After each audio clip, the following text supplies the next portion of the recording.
से जो झील दिज जदि किसी भूल करेंगे से जिनसा संपूर्ण लुचिगला दोषी होगा जड़े ये जी पुरुष ये से लोक मारे ना ता भर अधा पुरुष निज स्त्री को घर भर पिटुवे पुरुष या भर निजे मधुआ थे कौन पाई ना से रास्ता गोटे झील को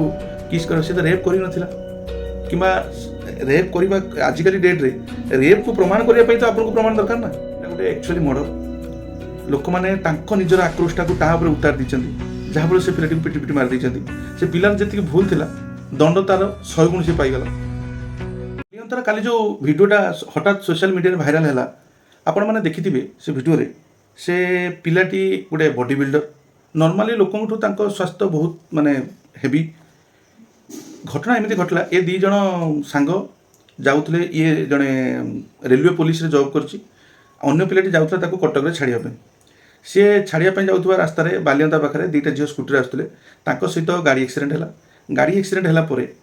जिते गाड़ी एक्सीडेंट होती से झील दिज पड़ जाइए ये उठाइबा जाऊे से झील आउ पुओ आगुरी चिन्हा परिचय थे कि चिन्हा परिचय नथिले एटा फर्दर इन्वेस्टिगेशन जना पड़ो किंतु देखणाहारी लोक जी से कौन कहते देखिए से झील को एमती कुंडे माने धरिक लीव पीस करुच्ची सी कौन सकाଳେ घटना सकाल घटना ये है कि दिन प्राय 11टा 11:30 मुझे जाऊँगी ढिंगा मो कम गला बेलू हठात कि मु आगे जाऊँगी गोटे साउंड शुभिला जे मु जस्ट 200 मीटर खंड साउंड शुभिला मु आसिक बुले गाड़ी देखला बेलू दुईटा पिला कौन कर दुईटा झील को माने अटाक कर बैक बाड़ी से झील को गोटे झील पड़ी ये कर गोटे पिला सीभियर अटाक कर माने मुंड फुंड को मारिक ये कर देखला बेलू से झील मुझे झील को देखी गोटे झील को आसिक साइड करके रखला बेलू गोटे पिला हठात कि से झील को पूरा जोर जबरदस्त माने अटेम्प्ट कर माने रेप करने चेष्टा करती भल मंद करती किंतु जबरदस्त जोर देखणाहारी लोक कहते जे ये दिज उठेवा परिवर्ते असादाचरण कले कि से समय पाखापाखि दिन 11टा 12टा हो दिन 11टा 12टा बेले दीज पुरुष से दीज स्त्री को रास्तार एक्सीडेंट कलापर जब ये इंगित कर दी प्रकार कारण हो प्रथमतः से झील को एम आगुरी जानी थे कि एक सहित से झील किसी रिलेसन थी कि कौन पूर्व शत्रुता थाईपे नहेले पिला माने भयंकर भाव निशाशक्त थे जहाँफल जिनस कर दुईटा भर गोटे कारण गोटे साधारण मनीष जो एक्सीडेंट हुए जहाँ भूल होता ना कहीं झगड़ा झांटी पाटी मुंड दिज भितर बचसा तो हुए किंतु जदि ये जिनसा सेक्सुअल उपरको पड़ोची ताहले मे भी से झील दिज सहित इंकर किसी पुराना चिन्हा परिचय थी जदि चिन्हा परिचय नथिबो ताहले ऑन द स्पॉट रे एमाने एते बड़ आटम नवा जो अत्यधिक निशा थाए मुंडे से भाया जिन मुंडे पशे ना ये जिन हम ना ये है प्रथम जिनस द्वितीय जिनस सेठिका गाँ लोक घेरीगले आउ ता भर जड़े दौड़ी खसी पड़ा चेष्टा करता आउ ये लोकटी को अटकईदे ये पिलाटी जुक्ति तर्क कला से सहित जेहेतु ये टे बलशाड़ी था ये भाभी कौन कि मु लोक डर धमक से पलि आसबि कितु से जिनसा है ना लोक गोटे मनीष पाखे केते शक्ति अच्छी गोटे आप फिल्म देखुं से अलग जिनस कि रियलिटी गोटे लोक 2 जन 3 जन लोक संभाया बहुत बड़ कष्ट आउ ये तो 20-30 जन लोक 50 जन लोक एकाथर के घेरीगले जी जो प्रकार मारा मारिया कथा मारी आदि आप से भिडियो भिजुआल जब रियली देखी आपड़ देखिए से पिलाटी माने ता पार्टी मु कहीं शुणी जे किसी क्षमा मांगा भूल करवा सेमती पार्टी मु किसी भिडियो शुणी मे भी से ऑन द स्पॉट हो किंतु एको जी आसुँच खराब भाषा गाली दौरान आ तुम्हें माने घृणा हो कौन एत स्पीड बाइक चलाऊच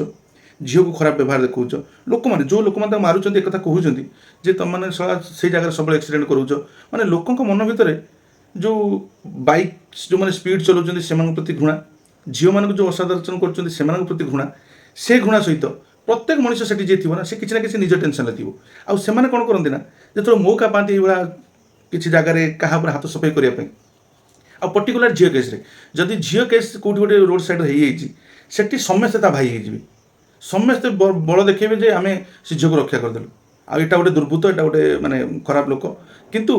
भितर कथाटा को माने संपूर्ण रूप सब लोग बुझी न किसी लोक ऑन द स्पॉट था किसी लोक अन्य कथा ता कथा शुणिकी कौन हो जाऊे रास्तार कौन हो झील को किस कर आम सब झील किस छाड़बानी पिटदे मारिदे यही आक्रोश बहुत लोक आसती आठी जो देखते गोटे एत हृष्टपुष्ट लोक बलशाड़ी लोकटे नॉर्मल तो बलशाड़ी लोक देखने सब बॉडी देखिए बुलूँ सब ये छाती देखिए बुलूँ ये तो मानसिकता लोक थाए से जगह से कौन करती ना है जी आसला आप देखिए जब भिडियो मो भिडियो ए चलेबी आप जब भिडियो देखिए किए गोईठा किए चापुड़ से रास्ता माने पड़ी पड़िया जबरदस्ती तंटे दौड़ी बांधिकी गोड़ हाथ को बांधा बाँस टेकवा एत राग तुम भर आसूँ कौटी एक्चुअली तुम्हें निज घरे होता अपराध को ଶାନ୍ତ କରିପାରୁନ କିନ୍ତୁ ତୁମେ ଚାହୁଁଛ ଯେ ସମାଜରେ ଯେଉଁ ଅପରାଧ ହେଉଛି ତୁମେ ତାର ମାନେ ଚେହେରା ହେଇକି ଜିନିଷଟାକୁ ସମାଧାନ କରିଦେବ। ସବୁ ଜିନିଷ ସବୁ ଜାଗାରେ ସମାଧାନ ହୁଏନି। କିଛି ଜିନିଷ ଆମ ସମାଜ, ଆମ ସମ୍ବିଧାନ, ଆମ ଆଇନ କାନୁନ ପାଇଁ ଛାଡ଼ିଦେବା କଥା। କିଛି ଜାଗାରେ ପର୍ଟିକୁଲାର ତୁମେ ଯଦି ଭାବୁଛ ଯେ କିଛି ସେଠି ଗୋଟେ ବିରାଟ ବଡ଼ ଇନସିଡେଣ୍ଟ ହେଇଛି, ସେଥିପାଇଁ ପୁଲିସ ଅଛି, ନ୍ୟାୟିକ ବ୍ୟବସ୍ଥା ଅଛି। ଦିନ ଦ୍ୱିପହରେ ମୋତେ ହଜମ ହେଉନି ଆଜ୍ଞା ଯେ ସେ ଝିଅ ଦୁଇ ଜଣଙ୍କୁ ଅସଦାଚରଣ କରିଥିବେ ସେତେ ମାତ୍ରାରେ ଯେତେ ମାତ୍ରାରେ ଦଣ୍ଡ ତାଙ୍କୁ ମିଳିଲା କିମ୍ବା ତାଙ୍କୁ ଲୋକମାନେ ପିଟି ପିଟି ମାରିଦେଲେ। କାହିଁକି ମୁଁ କଥା କହୁଛି ଯେ ଦିନ ଦ୍ୱିପହରେ 11ଟା ବେଳେ ଗୋଟେ ଝିଅକୁ ଲିପ୍ କିସ୍ କରିବା ଏକ୍ସିଡେଣ୍ଟ ପରେ ସେ ପଡ଼ିଥିବ, ଗୋଟେ ଲୋକର ମାନସିକତା କ'ଣ ହେଇଥିବ ସେ ଯାଇକି ତାକୁ ଲିପ୍ କିସ୍ କରୁଥିବ। ତ ଏଇଟା ଟିକେ ବିଚଳିତ ଲାଗୁନି, ମାନେ ଟିକେ ଫେକ୍ ଲାଗୁନି। ପରବର୍ତ୍ତୀ ଇନଭେଷ୍ଟିଗେସନ୍ରେ ଜଣାପଡ଼ିବ ଆକ୍ଚୁଆଲି ଜିନିଷଟା କ'ଣ। କିନ୍ତୁ ବର୍ତ୍ତମାନ ଯେଉଁ ନ୍ୟୁଜ୍ ସାମ୍ନାକୁ ଆସିଛି, ନ୍ୟୁଜ୍ ମିଡ଼ିଆ ବାଲା ପଚାରୁଛନ୍ତି ତା ମାଆକୁ କି ତା ମା ପୁଅ ନିଶା ଖାଇଥିଲା। ଦେଖନ୍ତୁ ନିଶା ଆଜ୍ଞା ଆଜିକାଲି ବହୁତ ଲୋକ ଖାଉଛନ୍ତି। ନିଶା ବିରୁଦ୍ଧରେ ଆମେ ବହୁତ ଭିଡ଼ିଓ ବନେଇଲୁଣି, ବହୁତ ଚେଷ୍ଟା କରୁଛୁ ସେ ଜିନିଷ ସମାଧାନ ପାଇଁ, କିନ୍ତୁ ସେ ଜିନିଷ ସମାଧାନ ହେଉନାହିଁ। ସେ କଥା ମୁଁ ଏ ଭିଡ଼ିଓରେ କହିବିନି। କିନ୍ତୁ ମୋର ପର୍ଟିକୁଲାର କଥା କହିବା କଥା ଯେ ତୁମମାନଙ୍କ ଭିତରେ ଏତେ ଘୃଣା ଆସୁଛି କେଉଁଠୁ, ଏତେ ପୁରୁଷତ୍ୱ ଆସୁଛି କେଉଁଠୁ? ଯେତେବେଳେ ଗୋଟେ ରିଏଲ୍ ଇନସିଡେଣ୍ଟ ହେଉଛି ସେ ଜାଗାରେ ଏ ପୁରୁଷତ୍ୱ ଗୁଡ଼ା କୁଆଡ଼େ ବଳି ପଡ଼ିଯାଉଛି,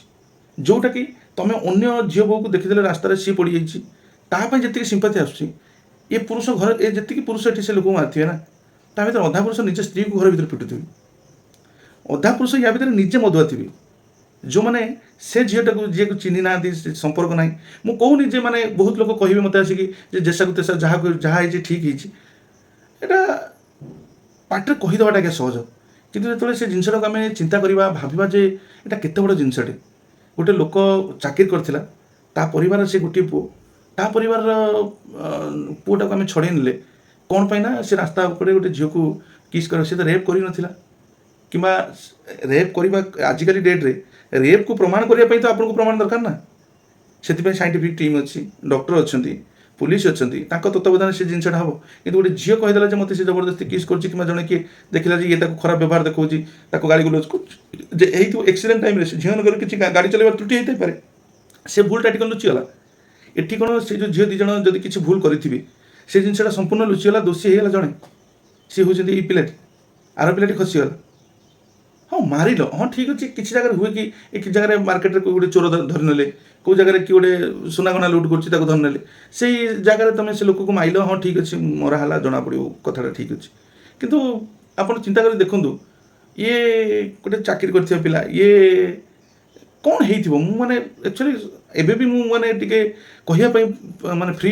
ଫିଲ୍ କରିପାରୁନି ଯେ ଆକ୍ଚୁଆଲି ମୋତେ ସେ କାହାଣୀଟି ଟିକେ ମାନେ ଅଲଗା ଅଲଗା ଲାଗୁଛି। ଯଦି ଆପଣମାନଙ୍କୁ ବି କାହାଣୀ ଟିକେ ଅଲଗା ଅଲଗା ଲାଗୁଥିବ ତାହେଲେ ମୋତେ କମେଣ୍ଟରେ ଜଣେଇବେ। କାହିଁକିନା ଏ ଜିନିଷଟା ଯେପର୍ଯ୍ୟନ୍ତ ପିଓରଲି ଇନଭେଷ୍ଟିଗେସନ୍ ନ ହେଇଛି, ଆଉ ମାଆ କହୁଛନ୍ତି ଯେ ପୋଲିସ ତାଙ୍କୁ ପଇସା ଯାଚୁଥିଲା କ'ଣ ପାଇଁ, ସେ ଜିନିଷର ଗୋଟେ ରହସ୍ୟ ଅଛି। ତା ମାଆ ବି ଏକଥା କହୁଛି ଯେ ସେ ଯେଉଁଠି ଜିମ୍ରେ କାମ କରୁଥିଲା ତାକୁ ସେ 10 ମାସ ହେଲା ଦରମା ଦେଇନଥିଲା, ସେ କଥା ଆସୁଛି। ପୁଣି ଆଉ ଗୋଟେ କଥା ଆସୁଛି ଯେ ସେ କିଏ ଜଣେ ଏସ୍ପି ନା ଡିଏସ୍ପି, ଇଏ ତାକୁ ଡେଲି ମସାଜ କରିବା ପାଇଁ ଡେଲି ହାତ ଘଷଉଥିଲା, ମାନେ ହାତ ଗୋଡ଼ ତାକୁ ସନ୍ଧ୍ୟା ହେଲେ କହିବ ଯେ ମୋ ବଡ଼ି ମସାଜ କର, ଇଏ ଯେହେତୁ ବଡ଼ି ବିଲ୍ଡର ଏକୁ ବଡ଼ି ମସାଜ କରାଉଥିଲା। ସିଏ ମାନେ ଇଏ ପୁଅ ତା ମାଆକୁ କହୁଥିଲା ଯେ ସେ ମୁଁ ଏମିତି କାମ କରିବିନି। କ'ଣ ଆକ୍ଚୁଆଲି ଭିତରେ ରହସ୍ୟଟା ଫର୍ଦର ଇନଭେଷ୍ଟିଗେସନ୍ ଜଣାପଡ଼ିବ। କିନ୍ତୁ ବର୍ତ୍ତମାନ ପାଇଁ ଯେଉଁ ଜିନିଷଟା ହେଇଛି ନା, ଏଇଟା ଆକ୍ଚୁଆଲି ଏଇଟା ମୁଁ କହିବି ଏଇଟା ଗୋଟେ ଆକ୍ଚୁଆଲି ମର୍ଡର। ଲୋକମାନେ ତାଙ୍କ ନିଜର ଆକ୍ରୋଶଟାକୁ ତା ଉପରେ ଉତାରି ଦେଇଛନ୍ତି, ଯାହାଫଳରେ ସେ ପିଲାଟିକୁ ପିଟି ପିଟି ମାରି ଦେଇଛନ୍ତି। ସେ ପିଲାର ଯେତିକି ଭୁଲ ଥିଲା ଦଣ୍ଡ ତାର 100 ଗୁଣ ସେ ପାଇଗଲା, ଆଉ ଅନ୍ ଦ ସ୍ପଟ୍ ପାଇଗଲା। ସେଟା ଯେଉଁ କୁହନ୍ତି କର୍ମ ଇଜ୍ ବ୍ୟାକ୍, ସେ କ'ଣ ଭୁଲ କରିଛି ତା ଜୀବନରେ ମୁଁ କହିପାରିବିନି। କିନ୍ତୁ ଏଇ ଯେଉଁ ଲୋକମାନେ ଯେଉଁ କର୍ମ କରିଛନ୍ତି ନା, ସେମାନେ ତା ଫଳ ତ ନିଶ୍ଚିତ ପାଇବେ। ହେଇପାରେ ପୋଲିସ ମାଧ୍ୟମରେ ହେଉ କିମ୍ବା ନିଜ ପର୍ସନାଲ ଜୀବନରେ ହେଉ, ସେମାନେ ବି ଏ ଫଳ ଦିନେ ନା ଦିନେ ପାଇବେ। ଯଦି ଆଗକୁ କିଛି ଇନଭେଷ୍ଟିଗେସନ୍ ଚେଞ୍ଜ ହେଲା କିମ୍ବା କ'ଣ ହେଲା ତାହେଲେ ସେତେବେଳକୁ କଥା ହେବା। ସେ ପର୍ଯ୍ୟନ୍ତ ସମସ୍ତେ ଭଲ ରୁହନ୍ତୁ, ଖୁସିରେ ରୁହନ୍ତୁ। ଜୟ ଜଗନ୍ନାଥ। श्री राम